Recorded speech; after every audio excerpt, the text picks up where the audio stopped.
Bismillahirrahmanirrahim. Assalamualaikum warahmatullahi wabarakatuh. Alhamdulillah kita bertemu kembali di channel kami DNI76 dan kali ini sahabatku kita akan berbicara mengenai seputar tema pendidikan dan banyak hal yang menarik, banyak dinamika yang terjadi di dalam dunia pendidikan, bagaimana kita menyikapi pergantian metode, pergantian kurikulum dan yang lainnya.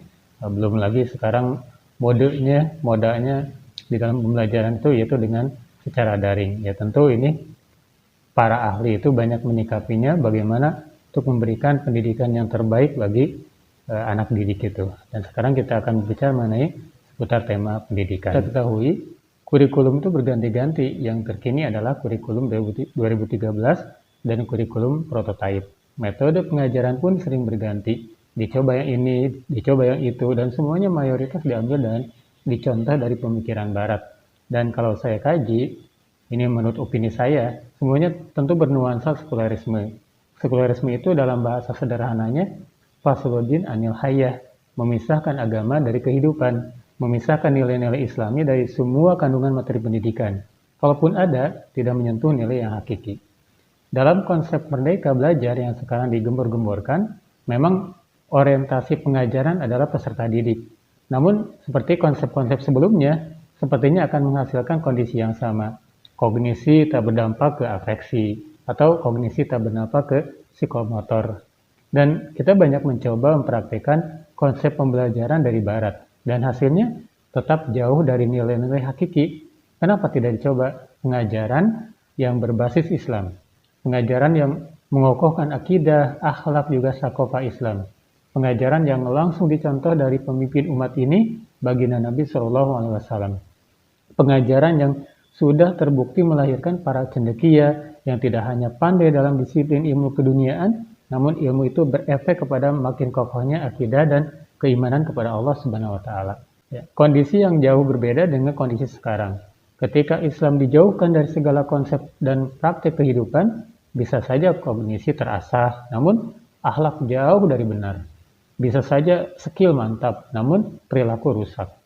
Dalam konsep pendidikan Islam, guru dan peserta didik diarahkan agar pemikiran, fikriyah, dan perilaku nafsiyahnya semua berlandaskan akidah Islam. Maka saatnya kita kembali ke konsep pengajaran Islam yang sudah terbukti melahirkan para cendekia sekaligus ulama dan ahli ilmu pengetahuan.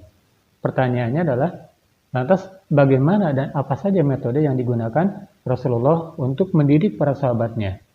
Mengutip buku As-Suffah yang dikarang oleh Yahya Mansur tahun 2015 ya, setidaknya ada 7 metode yang digunakan Rasulullah SAW untuk mendidik para sahabatnya, khususnya Al-Suffah, yaitu para sahabat Nabi yang tinggal di emperan Masjid Nabawi. Pertama, metode lingkaran atau halakoh. Metode ini memungkinkan para sahabat membentuk setengah lingkaran dan mengelilingi Rasulullah. Dengan metode ini, maka Rasulullah bisa mengawasi para sahabatnya dengan lebih cermat karena jarak keduanya itu yang lumayan dekat. Kedekatan jarak mendidik dan anak didik juga membuat hubungan emosi mereka lebih dekat. Metode model ini juga menampilkan bagaimana pendidikan Islam itu begitu egaliter, begitu sama. Maka Rasulullah SAW duduk di tengah kami agar jarak antara dirinya dengan kami seimbang. Kemudian beliau memberikan isyarat dengan tangannya agar mereka duduk melingkar sehingga wajah mereka tampak oleh beliau. Ini diriwayatkan oleh Abu Sa'id Al-Khudri dalam hadis riwayat Abi Daud. Yang kedua, metode dialog dan diskusi atau al-hiwar wa al-mujadalah. Sesuai riwayat Abu Nu'aim Al-Asfani, suatu ketika Rasulullah mendatangi para sahabatnya yang tinggalnya di emperan Masjid Nabawi. Semula Rasulullah bertanya perihal kondisi mereka. Namun kemudian Rasulullah menyampaikan suatu hal. Mereka kemudian menjawabnya. Dan begitu seterusnya. Rasulullah dan mereka saling menimpali. Metode pendidikan seperti ini membuat guru dan anak didik menjadi aktif. Guru tidak hanya menyampaikan pengetahuannya saja, tapi juga merangsang dan mendorong agar anak didiknya bisa mengeluarkan pemikiran dan pendapatnya tanpa rasa takut karena mendapatkan kesempatan. Yang ketiga, metode ceramah al-khutbah. Mungkin ini metode yang lazim digunakan Rasulullah. Ketika mendapatkan wahyu, Rasulullah menyampaikannya dengan cara ceramah. Begitupun ketika memberikan pengajaran dan pendidikan kepada para sahabatnya, Meski demikian, Rasulullah menggunakan beberapa trik ketika menyampaikan materi dengan metode ceramah, seperti memulai ceramah dengan kalimat yang menimbulkan empati, menyampaikan ceramah dengan singkat, padat, dan langsung ke intinya, serta memberikan contoh atau perumpamaan yang menarik dan logis sehingga materinya mudah diterima dan dipahami. Yang keempat, metode kisah atau al-qisah. Dalam menyampaikan pendidikan dan pengajaran, Rasulullah juga tidak jarang menyelipkan kisah-kisah yang terkait dengan materinya. Rasulullah SAW sengaja menyertakan kisah atau cerita dalam pengajarannya untuk membantu menjelaskan suatu pemikiran dan mengungkapkan suatu masalah. Yang kelima, metode penugasan atau at-tatbik. Rasulullah juga kerap kali melakukan penugasan kepada para sahabatnya dalam proses pembelajarannya. Para sahabat yang dianggap sudah mahir dalam suatu hal dikirim untuk memberikan pengajaran kepada mereka yang belum tahu. Sesuai hadis riwayat Muslim, Anas bin Malik berkata bahwa suatu ketika beberapa orang mendatangi Rasulullah. Mereka meminta Rasulullah untuk mengirimkan orang-orang yang dapat mengajarkan Al-Quran dan Sunnah kepada mereka. Maka Rasulullah mengirimkan 70 orang dari kalangan Ansor untuk memberikan pengajaran kepada mereka. Nabi mengirimkan mereka untuk memenuhi permintaan orang-orang di atas. Namun, sebelum sampai di tempat tujuan, mereka dihadang dan dibunuh, kata Anas bin Malik. Keenam, metode teladan dan panutan atau al-uswah dan al-qudwah. Dalam Al-Quran disebutkan bahwa di dalam diri Rasulullah terdapat sifat-sifat suri tauladan yang baik.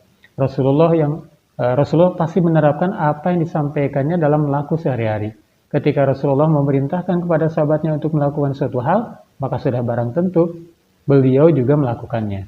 Begitupun ketika beliau memerintahkan untuk menjauhi suatu hal, maka dengan demikian Rasulullah mengedepankan metode teladan dalam pengajaran dan pendidikannya.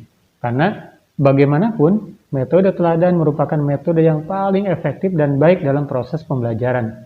Murid tidak hanya menerima pengetahuan, tapi juga mendapatkan teladan. Yang ketujuh, metode perumpamaan atau darbul amsal. Ya. Biasanya metode perumpamaan digunakan untuk memudahkan menyampaikan materi. Dengan memberikan perumpamaan, Rasulullah berharap apa yang disampaikannya bisa diterima dengan baik oleh para sahabatnya. Dikisahkan suatu ketika Rasulullah SAW menemui para sahabatnya di emperan masjid. Beliau bertanya, siapa di antara sahabatnya itu yang suka pergi ke lembah Bat'ah dan Al-Aqiq dan membawa pulang 2 unta dengan punggung besar? Para sahabat menjawab, mereka suka melakukan itu. Mengapa salah seorang dari kalian tidak pergi ke masjid, lalu belajar dan membaca 2 ayat kitabullah yang itu lebih baik daripada 2 ekor unta? Kata Rasulullah dalam hadis riwayat Abu Nuaim. Dalam hadis tersebut, Rasulullah mengumpamakan kegiatan belajar dengan unta yang gemuk. Melalui perumpamaan itu, Rasulullah mendorong agar para sahabatnya terus bersemangat di dalam menuntut ilmu. Nah, demikian 7 metode pengajaran yang dilakukan Rasulullah SAW kepada para sahabatnya, dan ini sekali lagi terbukti menelurkan para sahabat yang cendekia, yang keilmuannya tinggi, akhlaknya baik, dan juga keimanannya kuat. Dan semoga ketika kita mencoba untuk menerapkan ini dalam kegiatan pembelajaran, semoga apa yang kita harapkan, yaitu terbentuknya generasi yang kuat akidahnya, baik akhlaknya, dan juga skillnya mantap, semoga terwujud. Terima kasih. Wassalamualaikum warahmatullahi wabarakatuh.